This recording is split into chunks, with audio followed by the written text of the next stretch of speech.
नमस्कार दोस्तों, मैं हूं प्रतीक्षा। स्वागत है आप सभी का मैटिनी शो में। ये है भारत टॉकीज सेगमेंट, जहां हम बात करते हैं रीजनल सिनेमा और उससे जुड़ी शख्सियतों की। ऐसी शख्सियतें जिनके काम को हिट फिल्मों के मापदंड से नहीं मापा जा सकता, बल्कि सिनेमा में उनके छोड़े फुटप्रिंट से जाना जाता है।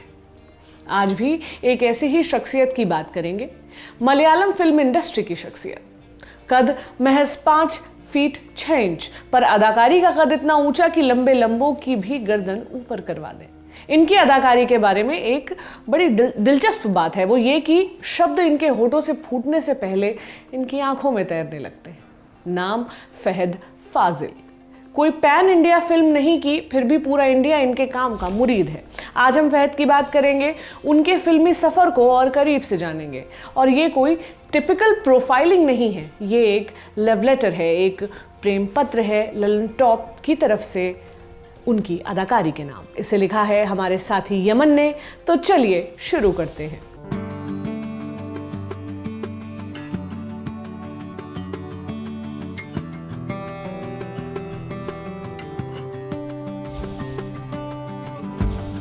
फहद पर बात शुरू करने से पहले मलयालम सिनेमा के एक और सुपरस्टार की बात करनी होगी, मोहनलाल। मलयालम सिनेमा के इतिहास में इनके नाम पर एक अलग से चैप्टर लिखा जाएगा। कुछ ऐसा कंट्रीब्यूशन है इनका। 1980 में डेब्यू किया और अब तक इंडस्ट्री पर राज कर रहे हैं। अभी हाल ही में आई दृश्यम 2 की वजह से तो आज की तारीख में इनका हिंदी बेल्ट में भी भौकाल टाइट है। मोहनलाल ने जिस फिल्म से डेब्यू किया उसका नाम था मंजिल विरिंजा पूकल। फिल्म के डायरेक्टर थे फाजिल। अब तक 30 से ज्यादा फिल्में बना चुके हैं। मोहनलाल कुंचको बोबन और नगमा जैसे एक्टर्स को इंडस्ट्री में इंट्रोड्यूस कर चुके हैं। ठीक ऐसे ही 2002 में एक और एक्टर को इंट्रोड्यूस किया, अपने बेटे यानी फहद फाजिल को। फिल्म थी कय्येतम दूरत, एक रोमांटिक कॉमेडी जहां सुपरस्टार ममूटी ने भी कैमियो किया, लेकिन फिल्म कुछ कमाल नहीं कर पाई, कमर्शियल और क्रिटिकल फेलियर साबित हुई। उस समय फहद की उम्र थी महज 19 साल। कच्ची उम्र में मिली इस असफलता ने उन्हें एक चीज सिखा दी कि बिना पूरी तैयारी के किसी भी चीज में उतरना बेवकूफ़ी है। उस पॉइंट पर फहद जानते थे कि उन्हें एक्टिंग नहीं आती। इसी वजह से फिल्म को मिले रिस्पॉन्स के लिए उन्होंने कभी अपने पिता को ब्लेम नहीं किया। चाहते तो आगे और फिल्में कर सकते थे, करियर के शुरुआती पड़ाव में कमर्शियल सक्सेस देख सकते थे, लेकिन उस सक्सेस से एक अलग फहद बनकर तैयार होता, एक अलग किस्म का एक्टर, वो फहद नहीं जिसे आज हम जानते हैं। और ऐसा वो खुद मानते हैं। इसलिए उन्होंने एक्टिंग से ब्रेक लिया, छोटा मोटा नहीं, 7 साल का ब्रेक। इस दौरान अपनी पढ़ाई पूरी की, आगे पढ़ने के लिए अमेरिका चले गए। उनके इस कमबैक से पहले के दिनों का भी एक किस्सा है, वो भी आपको बताते हैं। फहद अमेरिका से इंजीनियरिंग की पढ़ाई कर रहे थे। उन दिनों में उनका निकुंज नाम का एक दोस्त था। दोनों में एक चीज कॉमन, दोनों को इंडियन फिल्म्स देखना पसंद था, पर आसपास इंडियन फिल्म्स देखने का कोई जुगाड़ नहीं था। कॉलेज कैंपस के पास एक पाकिस्तानी ग्रोसरी शॉप थी। दोनों अक्सर फिल्म रेंट पर लाने के लिए वहीं जाते थे। वीकेंड पर फिल्म देखने का मन हुआ, पहुंच गए शॉप पर। स्टोर के ओनर खालिद भाई भी इन दोनों लड़कों और इनके इंडियन सिनेमा के प्रति क्रेज से वाकिफ थे। जाते ही इनके हाथ में एक डीवीडी थमा दी। फिल्म थी यूं होता तो क्या होता। फहद की नज़र पड़ी डायरेक्टेड बाय वाले हिस्से पर, जहां नसीरुद्दीन शाह का नाम लिखा था। ये इकलौती फिल्म थी जो नसीर साहब ने डायरेक्ट की थी। खैर, फहद और निकुंज फिल्म लेकर आ गए। फिल्म शुरू हुई और कुछ ही देर बाद सलीम राजाबली नाम के किरदार की एंट्री हुई। फहद की नज़र उस किरदार पर अटक गई, ऐसी कि फिल्म के नैरेटिव का आभास ही नहीं रहा। सलीम के रूप में ऐसे एक्टर को देख रहे थे जो स्टाइलिश था, चार्मिंग था और सबसे बड़ी बात ओरिजिनल था। फहद ने पूछा कि एक्टर कौन है। सामने से जवाब मिला, इरफान खान। फहद ने यह नाम पहले कभी नहीं सुना था, लेकिन फिल्म देखने के बाद यह नाम उनके जहन से फिर कभी नहीं निकला। आगे इरफान की फिल्में ढूंढ ढूंढ कर देखी। कहानी से उन्हें कोई मतलब नहीं होता, वो बस स्क्रीन पर इरफान को अपना कमाल करते देखते, वो भी बिना किसी एफर्ट के। देखकर लगने लगा कि यार, एक्टिंग इतनी भी मुश्किल नहीं जितना समझते थे। यही सोचकर एक फैसला लिया, इंजीनियरिंग से तौबा कर इंडिया लौटने का, फिर से अपना एक्टिंग करियर शुरू करने का। इंडिया भी लौट आए। इरफान ने फहद की जिंदगी बदल के रख दी थी। आज वो जैसे भी कलाकार हैं, इसका श्रेय वो इरफान को देते हैं। उस दुकान से रेंट पर ली गई डीवीडी को देते हैं। लेकिन फहद के मन में एक मलाल रह गया। जिस आदमी ने उनकी जिंदगी बदली, उससे वो कभी मिल नहीं पाए, उनका शुक्रिया अदा नहीं कर पाए। 2009 में एक मलयालम फिल्म रिलीज हुई, केरला कैफे। 10 कहानियों में बटी एंथोलॉजी फिल्म। इन्हीं में से एक कहानी थी मृत्युंजय, थ्रिलर स्टोरी जहां एक जर्नलिस्ट पुराने घर की जांच करने पहुंचता है। करीब 7 साल बाद फहद ने इस जर्नलिस्ट के रोल से अपना कमबैक किया। फिल्म में मम्मूटी, पृथ्वीराज सुकुमारन और सुरेश गोपी जैसे एक्टर्स भी थे। बावजूद इसके फहद ने अपना काम नोटिस करवा दिया, जनता को बता दिया कि पूरी तैयारी करके उतरे हैं। बस फिर क्या था, उनके हिस्से ऑफर्स आने लगे। अगले ही साल 3 फिल्में दे डाली, प्रमणी, कॉकटेल और टूर्नामेंट। लेकिन उनके करियर की दिशा बदली 2011 में आई चप्पा कुरिशु ने। सिर्फ उनके करियर की ही नहीं बल्कि कमर्शियल मलयालम सिनेमा की भी। फिल्म में फहद ने एक ग्रे कैरेक्टर निभाया जिसने अब तक चली आ रही टिपिकल मेल हीरो वाली इमेज को बदल कर रख दिया। अपने हिसाब से किरदार में नुआंस जोड़े और उसे रिलेटेबल बनाया। इसी कोशिश की बदौलत केरला स्टेट अवार्ड से भी नवाजे गए। चप्पा कुरिशु में उनके काम को इतना पसंद किया गया कि एक बार फिर फहद के हिस्से ऐसा ही किरदार आया। फिल्म थी 2012 में आई 22 फीमेल कोटायम, एक रिवेंज थ्रिलर जहां फहद ने एक नेगेटिव किरदार निभाया। क्रिटिक्स और ऑडियंस दोनों से बराबर तारीफ मिली, यहां तक कि बेस्ट एक्टर का फिल्म फेयर अवार्ड भी उन्होंने जीता। फहद के रोल के अलावा चप्पा कुरिशु को एक और चीज के लिए याद रखा जाता है, अपने 2 मिनट लंबे किसिंग सीन के लिए। फिल्म के एक्टर्स फहद फाजिल और रम्या नंबीसन के बीच का सीन, उस समय का मलयालम सिनेमा इंटीमेट सीन्स को लेकर इतना लिबरल नहीं था। जाहिर है ऐसे सीन पर विवाद तो होना ही था और हुआ भी, खूब हल्ला कटा। लेकिन यह भी कहा जाता है कि इसी सीन के बाद कमर्शियल मलयालम सिनेमा स्क्रीन पर इंटीमेट सीन दिखाने में कंफर्टेबल भी हो गया। 2012 खत्म होते होते फहद के हिस्से कई थ्रिलर फिल्में आ चुकी थी। फिर आया 2013, सोचा कि अपनी फिल्मोग्राफी में वेरिएशन लाया जाए। सिनेमेटोग्राफर राजीव रवि भी उस समय डायरेक्शन की दुनिया में कदम रखना चाहते थे। राजीव रवि वही शख्स हैं जिनके कैमरे से आपने गैंग्स ऑफ वासेपुर, उड़ता पंजाब, देव डी और बॉम्बे वेलवेट जैसी फिल्में निकलती देखी हैं। खैर, राजीव उस पॉइंट पर अन्नयम रसूलम बना रहे थे। लीड रोल के लिए फहद को अप्रोच किया, फहद मान गए। कहानी सिंपल सी थी, सिंपल पर टिपिकल नहीं। एक मुस्लिम लड़का जो एक क्रिश्चियन लड़की से प्यार करने लगता है। जाहिर है घर वाले नहीं मानते। इसके बाद इनके रिलेशनशिप में क्या मोड़ आता है, यही फिल्म की कहानी थी। फिल्म में एक्शन और कॉमेडी की कोई गुंजाइश नहीं थी, जिस कारण फहद को मौका मिला अपनी इमोशनल साइड को एक्सप्लोर करने का, जो उन्होंने बखूबी किया भी।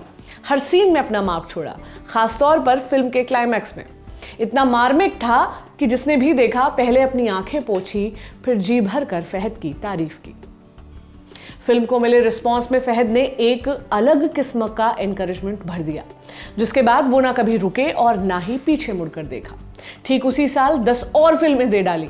आमेन और अन्नयम रसूलम जैसी फिल्में इमोशनल फ्रंट पर बड़ी मजबूत थी, जहां फहद के रोमांटिक साइड को निखर कर बाहर आने का मौका मिला। वहीं नॉर्थ, 24 कातम और इंडियन प्रणयकद में ऑडियंस ने उनकी एफर्टलेस कॉमेडी विटनेस की। फिर आया वो रोल जहां उन्हें एक आर्टिस्ट का गुस्सा, घमंड और जलन को प्लेटर पर सजा के रख दिया गया। फिल्म का नाम भी आर्टिस्ट ही था। साल एक, लेकिन जनता ने पर्दे पर 11 फहद देखे और सब एक दूसरे से जुदा। 2014 में एक film I, Bangalore days, full of life type की फिल्म। कहानी थी 3 कजिन्स की, जो कजिन्स कम और एक दूसरे के दोस्त ज्यादा थे। फिल्म रिलीज हुई और बड़ी हिट साबित हुई। लोग इसे इंडियन सिनेमा में दोस्ती पर बनी बेस्ट फिल्मों में गिनने लगे। मलयालम एक्टर्स निविन पॉली, दुलकर सलमान और नजरिया नाजिम ने इन तीनों कजिन्स के किरदार निभाए। फहद भी फिल्म का हिस्सा थे। उन्होंने नजरिया के पति का रोल किया था, जिस वजह से उनके ज्यादातर सीन्स नजरिया के साथ ही थे। फिल्म की शूटिंग अपनी तय गति पर चल रही थी, लेकिन इस सब के बीच फहद को ये एहसास तक नहीं हुआ कि वो नजरिया को चाहने लगे। ये तो हुई नॉर्मल जिंदगी। फिर ये मेंटोस टाइप जिंदगी कब बनी, जब नजरिया भी उन्हें चाहने लगी। पहले तो नजरिया ने भी वेट किया, मौका दिया कि फहद आगे से बात शुरू करें। शायद फहद भी उस दिन का वेट कर रहे थे जब इतनी हिम्मत जुटा लें कि अपने प्यार का इजहार कर पाएं। पर वो दिन कभी आया ही नहीं। नजरिया को वो दिन खुद लाना पड़ा। जब देखा कि फहद तो बात करने आएंगे नहीं, तो खुद वो पहुंच गई। अपनी फीलिंग्स उन्होंने बयां कर दी और वादा किया कि हमेशा तुम्हारा ध्यान रखूंगी। उस दिन से पहले किसी लड़की ने फहद से ऐसा नहीं कहा था। दोनों ने घर वालों की रजामंदी लेकर 21 अगस्त 2014 को शादी कर ली। फहद को न्यू एज मलयालम सिनेमा का पोस्टर बॉय कहा जाता है। यहाँ तक कि क्रिटिक्स ने उनकी कुछ फिल्मों को मॉडर्न क्लासिक्स तक का दर्जा दिया है। उनकी इसी बेहतरीन फिल्मोग्राफी में से हमने कुछ फिल्में चुनी खास आपके लिए, जिन्हें हम आपके साथ शेयर कर रहे हैं। पहली फिल्म है तोंडी मुदलम द्रिसाक्षियम, जो आई थी 2017 में।